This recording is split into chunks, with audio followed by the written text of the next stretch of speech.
Hey everyone, I hope you are doing well and having a great day so far. In tonight's update, we're going to be talking about the snowstorm that will impact portions of the northwestern U.S., central U.S., and portions of the eastern U.S. as well, starting late this coming weekend and throughout an early portion of next week. And we'll be looking at the areas that could see the most snow from the system, and then we'll be also looking at the areas that could see some ice from the system actually, and receive some kind of concerning ice totals in some of the areas, particularly over portions of mainly the Ohio Valley and even some areas into the Midwest.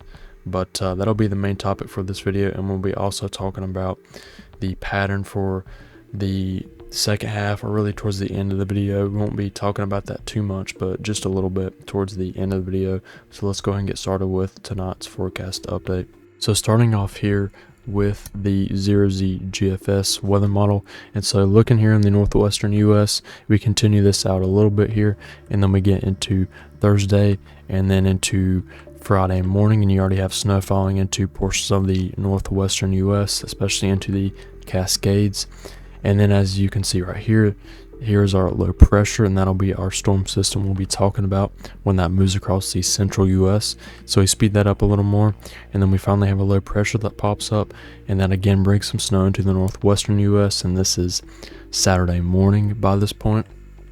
And then we take it to Saturday evening, and then finally Saturday night, and you already have snow falling across portions of Montana, Wyoming, Colorado, South Dakota, Kansas, even some ice showing up into southern Kansas as well, and then northern Kansas could be seeing some snow, even some snow showing up late Saturday night into early Sunday morning into Iowa, Missouri. And then if you look closer here into, let me get my tool out here, and so here you can see this area of all that snow, and then you have even sleet right here in this purple color there.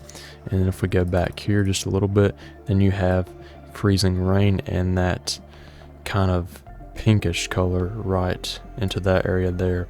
And so that'll be one of the main concerns with this as the systems moves across the central and eastern US.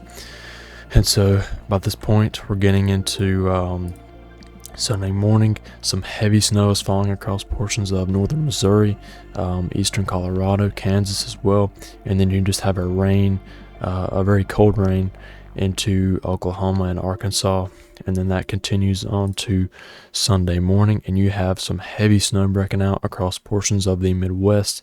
Then you have this large area of sleet falling into Kansas and Missouri, and then freezing rain to the south of that.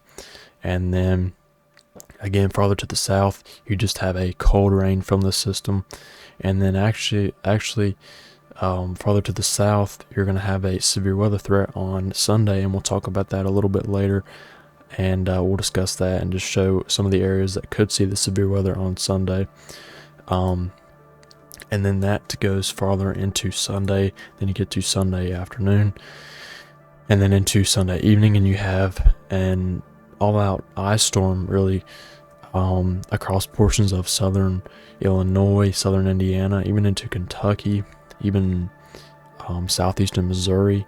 And then you have the severe weather to the south of this, kind of along this line right here where that L is, where that 999 millibar low pressure is. And again, you have heavy snow to the north of this as well, into the Midwest and Ohio Valley. And then that progresses on to Sunday night, and then you could see some ice again farther into Kentucky, Ohio, West Virginia, even into possibly eastern Tennessee and western North Carolina. And you have that heavy rain kind of to the southwest of that wintry mix, and that will continue on to the east still, and some heavy snow breaking out still across Illinois, Indiana, West Virginia, mainly northern Virginia. And then you have Virginia that could see a sleet and freezing rain mix. Definitely could be dangerous there early Monday morning. And then that again would continue, and you're even getting snow again into Maryland here, even into Delaware and southern New Jersey, into Pennsylvania as well. And then that low would continue on to the east still. And then we're getting into midday Monday, and still snow is falling behind this, even all the way out here in Missouri and Indiana, Ohio, Kentucky, West Virginia, with a little bit of a wintry mix there. Pennsylvania as well, with that snow falling there, even into Maryland and Northern Virginia, and into New Jersey on Monday.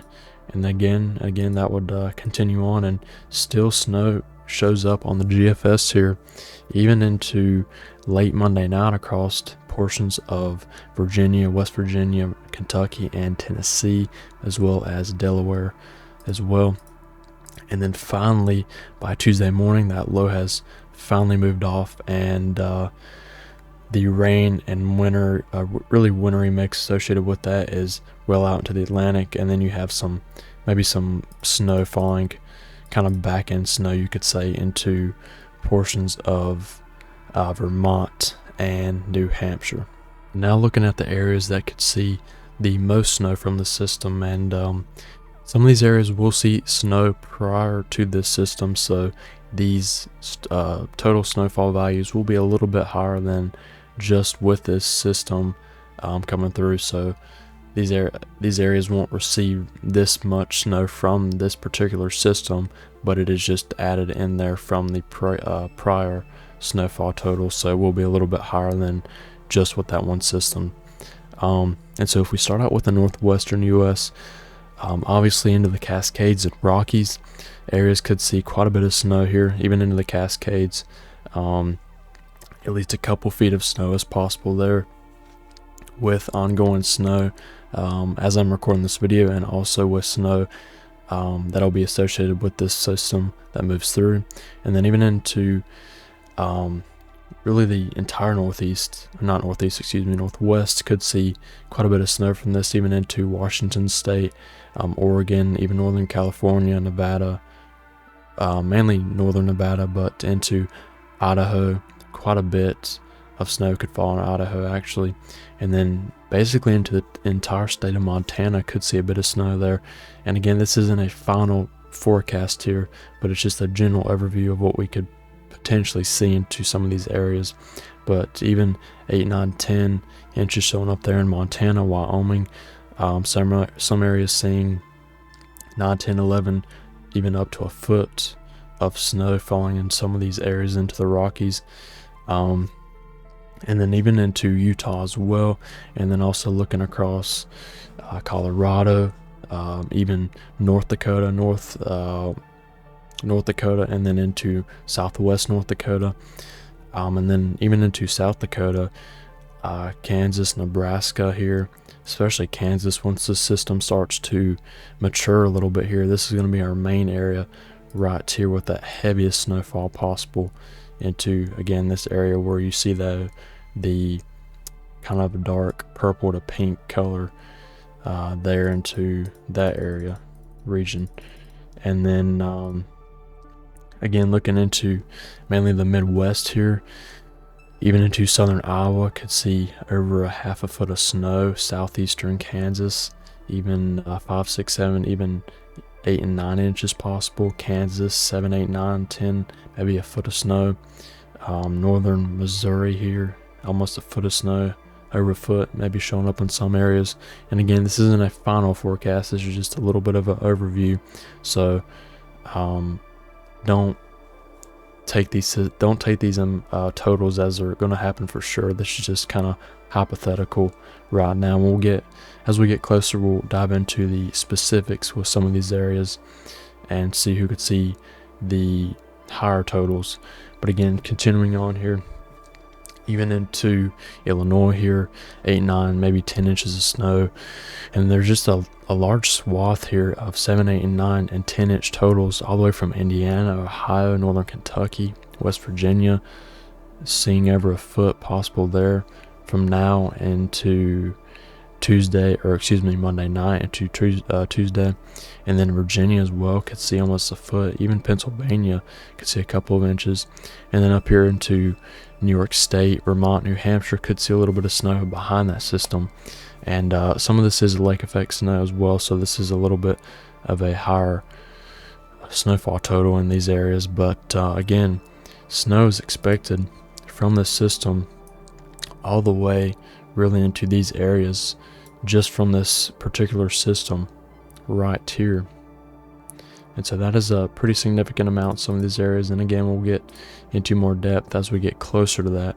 But again, that widespread area of 8, 9, 10, and even 11 and 12 inch total showing up there throughout portions of the central US, Midwest, and even into the mid-Atlantic is showing up there. So that's just some of the main areas I would continue to watch out for.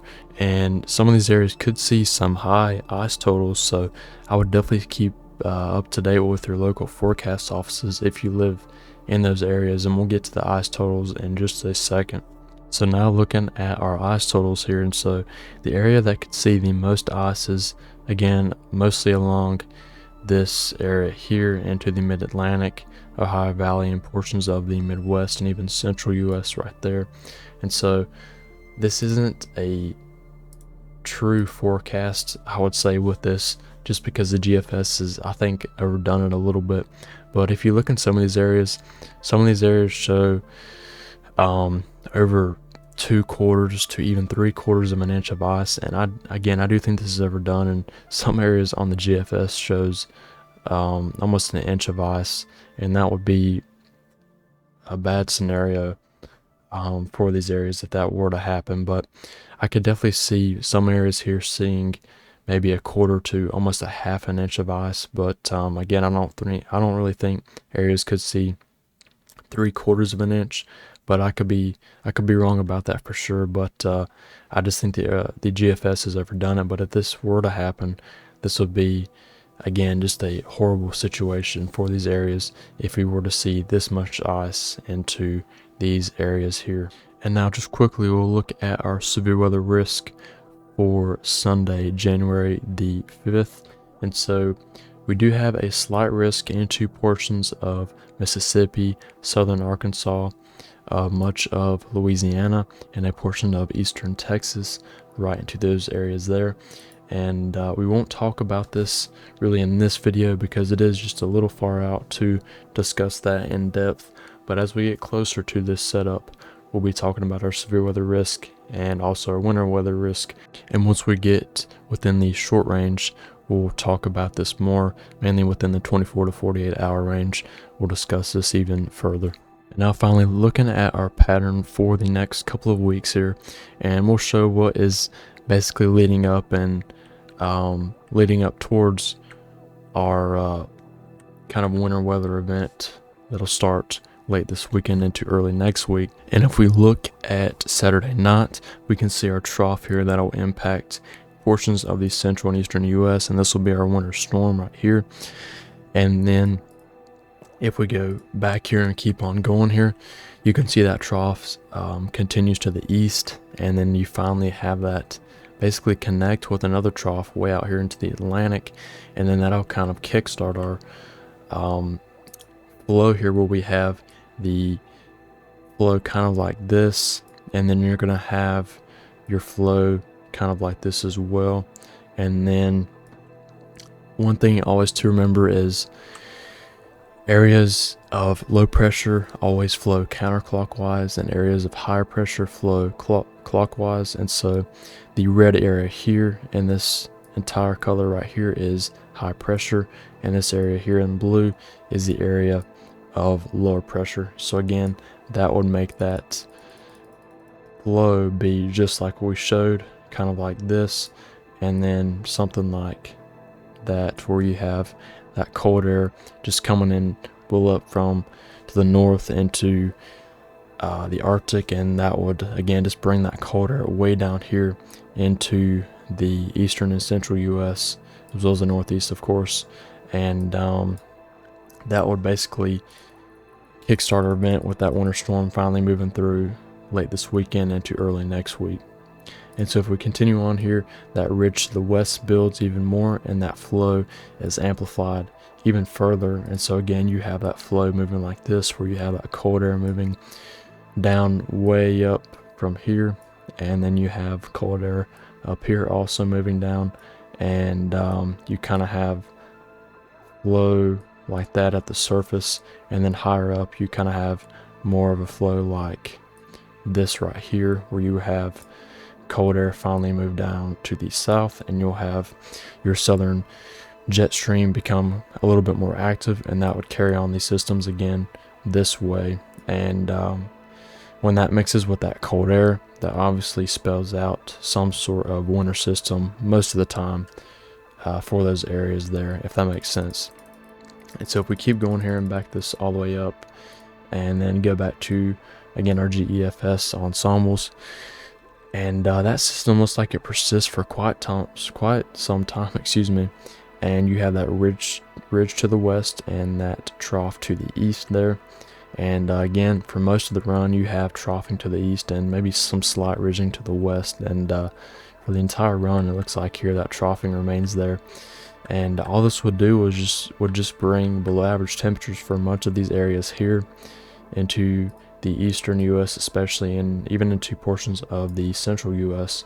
But again, mainly for that eastern U.S. portion, and also the southeast. The southeast could get pretty cold from this, and we'll look at the temperature anomalies in just a second. But really, that's the kind of breakdown of our pattern and what we could see over the next, I would say, week to two, maybe even 3 weeks from now. And now looking at temperature anomalies here on the GEFS ensembles. And so on the ensemble members, or not ensemble member, but on the ensembles for the GEFS ensembles, and as well as the EPS ensembles, it shows us basically an average of what we could potentially see.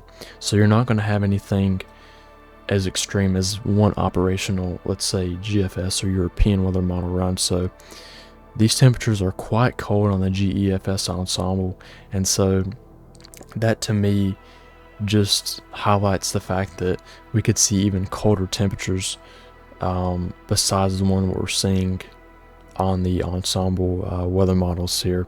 So again, they could be a little bit more extreme, but they could also be a little bit more warmer than what it would show. But still, if we continue this on here, you have some below average temperatures finally starting to pop up into portions of the southeast on Thursday morning, and then that will continue. You kind of have some flexing of the ridge to the west, and so that would allow for maybe some above average temperatures into some of these areas. And then finally, as you can see, into this area right here into Canada and the north central United States, that air finally begins to move to the south. And as you can see, by late Friday night and early Saturday morning, the average temperatures already begin to move into these areas here. And so also, if you do not know what I mean by below average temperatures or what these colors mean, you have your chart right here to the right. And so the areas of blue, purple, and pink, that's below average, and areas of above average temperatures would be into that kind of light yellow to the orange red, and even into kind of a sort of pink color there, you could say, and into the brownish color as well. And so if you have temperatures that are 10 degrees below average, you could say that would be basically 10 degrees off your high and your low temperature for that day. So you could just subtract 10 or 15 degrees or 20 degrees even if you have a temperature anomaly of 15 or 20 degrees below average, just depending on what your high is. So what you would do is just take your average high for that day in that month, and subtract what this is showing potentially, and that would be kind of your temperature for that day, if that makes sense. But again, here, as that winter system will move out, winter storm there, finally cold air moves in again, and this is into early next week, and you have all this cold air here into the central and eastern US, and then it just dive down to the south pretty quick there. And then if we continue on here, that cold air lingers and lingers, and some areas, again, as I was mentioning earlier, could be quite cold. Even on the GEFS ensembles here, you could have areas of even 10, 11, 12, 13, 14, and even 15 degrees below average. And this could again be a little bit colder or a little bit warmer, because we are just a little ways away from some of this cold air, or the coldest air, you could say, but still cold air is just going to remain in much of the eastern and central US, mainly the eastern US, for the next really week or two for sure. And especially as you get into next week is just going to be just flat out cold for some areas into the central and eastern US. So that'll just be something to watch, and I do think we could see some dangerous temperatures in some of these areas maybe next week. I'm not too sure about that, but even into the future, I think we could see some dangerously cold temperatures into some of these areas, especially into the southeast. And now finally looking at our 500 millibar vorticity. And what this is basically, it shows our, let me go back to the beginning of our period here. And so this is just basically showing the spin into the mid-levels of the atmosphere. And this gives us an idea of where potential storm systems could be in the longer range. So these colors in the kind of yellow to orange to red colors, that is areas of spin, and that's where our potential systems could be. And this also shows basically our areas of troughing. And so again, there's our little bit of a signal early next week for our winter storm. Again, that will move out. And then if you look further to the south here into Mexico, into the southwestern US, that begins to show a little bit of a spin there for in our 500 millibar levels and the mid levels of the atmosphere for our vorticity. And that basically just tells us that there's a potential for systems to move through farther to the south. And you still have some areas up here into the Midwest that show that spin, that vorticity, but our main areas we'll need to watch is to the south, where you could have that moisture flow into here and cold air up into these areas here. And that again would just help us with that winter storm risk as we get further into January and after our main winter storm late this weekend into early next week. So that'll just be mainly the areas we'll have to watch. And after next week, we don't know a whole lot about that period, so we know it's going to be cold for sure, so that's just something to think about. But I do think next week we could see potentially more systems farther to the south, and again, you'll have colder air into some of these areas here. So I think that your winter storm risk could increase even further, and we'll just have to watch and see what happens there. We can't do a whole lot right now just because it's so far out, but I will definitely keep y'all updated on what we might need to watch. So that'll be it for tonight's update. I do appreciate all of y'all watching, and I'm going to try to have another video out maybe later this week, and if not later this week, then I'll have one out by this weekend. And again, I really do appreciate all of y'all watching, and I appreciate the people who have liked the last couple of videos. And please consider subscribing if you are new to the channel. I would greatly appreciate it, and it would just help me grow my channel even more and reach a wider audience. And I do, again, would really appreciate that. And I appreciate y'all, even if you don't subscribe and watch all the way to the end. I do appreciate that a lot. But that'll be it for tonight's video, and I hope y'all have a great rest of y'all's day.